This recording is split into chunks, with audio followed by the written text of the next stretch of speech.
ولسه لقاءاتنا مستمرة معاكم من الريد كاربت ومهرجان دير جاست في دورته ال17، ومعايا النجم المطرب أحمد سعد وخطيبته الجميلة. مبروك الخطوبة. حبيبة قلبي ربنا يخليكي، ودايما كده منورين، وايه الحلاوة دي والجمال لا انتوا ايه الحلاوة الجميل ده دايما يا رب تن كده معانا في كل حاجة حلوة وكده، وهي تميمة حظنا يعني. حبيبي ألف مبروك يا عروس. حبيبتي ربنا يخليك، الله يبارك فيك يا بنتي. بنتكلم على العروسة، على فكرة وشها حلو عليك.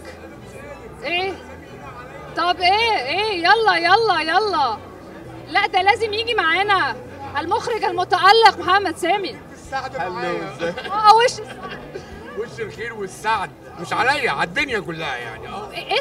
المخرج محمد سامي وتكريم طبعا ليك، والف الف مبروك. ربنا يبارك في حضرتك يا فندم. خلينا نتكلم بقى عن، يعني مش عارفه اقول ايه ولا ايه، واحنا بنتكلم على انه فعلا وجودك في حياه نجوم كتير او العمل مع نجوم كتير بيبقى نقله ليهم. ايه السر؟ لا والله هو انا بس يمكن بحسن اختيارهم. يعني السنه اللي فاتت مثلا لما عملت البرنس واحمد هو اللي غنى، هو ضاف للمسلسل كتير. متواضع، هو مش ده السؤال ده تساليهوني. هو بجد انا ما شفتش مدى الفهم ده. يعني انا بيقول في حاجات بتتقال لي مصطلحات، يعني الموسيقيين نفسهم اللي دارسين جوه معهد الموسيقى العربيه ما بيقولوش كده لبعض.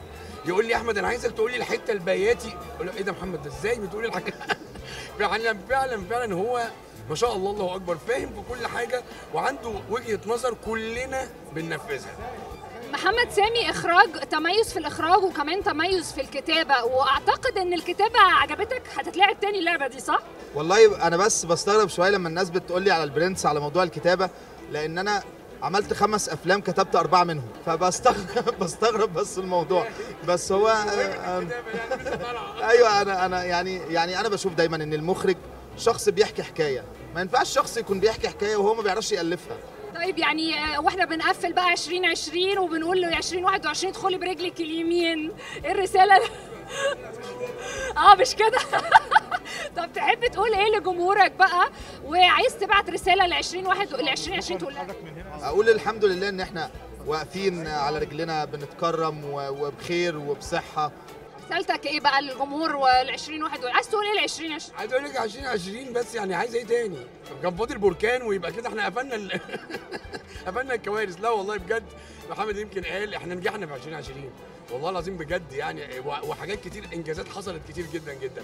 عايز اقول ان احمد بجد والله بره ان هو صاحبي واخويا، احمد مش موهبه عاديه، يعني مش شخص اللي هو صوته حلو. في ناس كتير صوتها حلو، هو صوت ما بيجيش كل سنين قليله كتير. يعني ده صوت انا في مشاهد لما كنت بحط عليها صوت احمد بجد والله وحياة بنتي انا كنت بقعد اقول هو سبحان الله الراجل ده ربنا مديله الموهبه دي ازاي. فبجد يعني بشكره بجد. انا عايز اسجل الشهاده دي عشان دي شهاده ليا احطها كده في السي في بتاعي. يعني هو معاك في العمل اللي جاي؟ ده انا طول هو يوافق. هو يوافق. انت على فكره لازم تشتغلي معايا، انا مش معاك. ظبطتني في حاجه، ظبطتني شغل على فكره واحنا واقفين. الف مبروك ومنورين الدنيا كلها.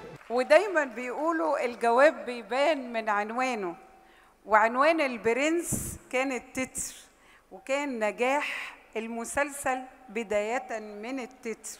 وعلشان التتر بصوت مصري جميل، صوت واخد دفء نيل مصر، صوت في إحساس عالي جدا، حصد جايزة الجمهور أحسن تتر مسلسل البرنس.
صح ومعانا صوت حلو. احنا لسه بصحتنا. ناس وما راعتش الأصول، كدابين ما تمرش فيهم، خدوني سكة للوصول.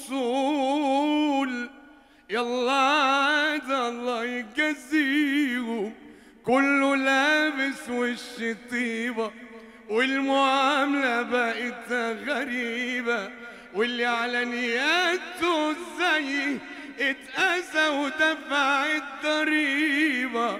كنت دايما اقول عينيا حتى لو يوم جم عليا، كنت دايما اقول عينيا حتى لو يوم جم عليا.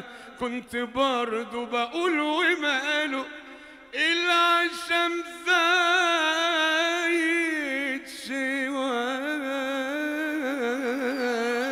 الله